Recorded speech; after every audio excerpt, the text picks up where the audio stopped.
السلام علیکم ورحمت الله وبرکاتہ. قدرمنو دوستانو مسلمانانو وړونو، نن در سره د سورة اخلاص د فضایل متعلق یو څو خبرې در سره شریکوم. ډېر مختصر سورت دی، خو په دې کې د الله تبارک وتعالی د وحدانیت بیان دی، د الله تبارک وتعالی صفات دی بخشي. نو دا سورت خپل وظیفه وګرځوئ، په خپل زندگی کې خپل معمول وګرځوئ، انشاءالله چې د هر مرض دپاره به هم دوای او هر مشکل دپاره به هم حل وي په دې کې. نو راځئ د مولانا صاحب څخه هم د دې متعلق فضایل واورو. چې څوک سورة الاخلاص ډېر وایي.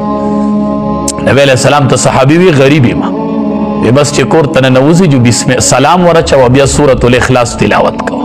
وی صحیح ده. څه ورځې پس راغی وی د الله حبیبه دومره مالدار شوم چې الله را سره ګاونډیان مالدار کړل. دې کې الله الصمد دی که نه، الله د ټولې دنیا نه بې حاجته دی. الله مام داسې د مخلوق نه بې حاجته کړي څنګه چې ته بې حاجته یې. نو دا وایه الله الصمد. او خصوصا چې کم کسان د یو ملک نشنلټي حاصلول غواړي چې ما ته د دې ملک نشنلټي میلو شوې، کارډ میلو شوې، هغې کې مشکلات دي، الله الصمد الله الصمد 1,25,000 پیرې دي دا وایي دغه ملک نشنلټي به الله ورکړي.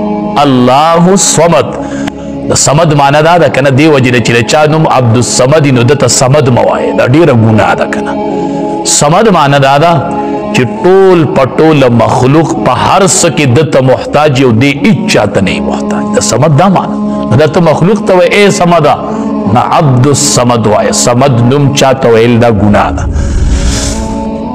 نو سبحانه د الله ذات ډېر پاک دی. تاسو الله لره لوڼه ثابتوئ. واذا بشر احدهم بالانثى، حال دا دی چې کله زیرې ورکړلی چې دي ته په لور سره، ظل وجهه مسوده، وګرځي مخ د ده تک تور. په خپله چې د لور زیرې واوري څه دی خیالي، وهو کظیم، او د غصې نه ډکې ډک. ته الله وایي قرآن کې وایي دا به دې کړي که نه، مخې تک تور شي او د غصې نه ډک شي. دا د مشرکینو یو بد خوی و بد نن دا په مسلمانانو کې پروت دی. مسلمانان لور به یې شوې چاته به پته نه وي، ته بس به وایي بس لور مې شوې ده، څه چل لور مې شوې ده. چې زوی وشي نو ملک په خبر کې، ملک په خبر کې، بس لور مې شوې ده نو. او دا د دې زنانو یو بد عادت دی، بد عادت. وایي لور وشوله نو یو بلا بله سې واشو، یوه بلا راکړه بله سې. یقین وکړه چې دا زنانه وایي.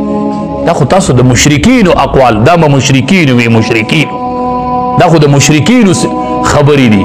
په دې تاسو کپله رسئ. د مور څومره لوی مقام دی. دا مور د چا نه رغېږي؟ د لور نه رغېږي که نه؟ دا نن چې ستا مور ده دا لور وه که نه وه؟ نن چې تا ته د مور سوری میلو دی دا د لور په شکل کې وه، دا نن لور ده، سبا به دا موري مور. چې لور نه مور به د کوم ځای نه راشي. دا ډېر بد خوی دی. الله چې په قرآن کې د اولاد ذکر کړی دی نو انسا، الله مؤنث په مذکر مخکې کړی. الله چې د اولاد ذکر کوي نو د لور ذکر یې اول کړی دی. محترم دوستانو، تاسو د مولانا صاحب څخه د سورة اخلاص د فضایل متعلق مختصر بیان واورېدی. ډېر خوندور بیان و، ماته په خپله ډېر خوند راکوي او غوښتل مې تاسو سره هم شریک کړم. نو محترم دوستانو، د دې صورت ډېر فضایل دي. یو فضیلت یې دا هم دی، په حدیثو کې ذکر سوی دی چې څوک 3 ځله دا سورة اخلاص تلاوت کړي، الله تعالی دته د پوره قرآن د تلاوت ثواب ورکوي، لکه د چې ټوله قرآن تلاوت کړی وي. نو دوستانو دا د ملګرو سره هم شریک کړئ، تاسو هم په ثواب کې شریک سئ، او د داسې خاص مسایل او خاص وظایف لپاره زموږ چینل در سره سبسکرایب کړئ، تر څو تاسو ته هم داسې مسایل او داسې وظایف په وخت سره در ورسیږي، او د ملګرو سره دا ویډیو ضرور شریک کړئ د ثواب په خاطر.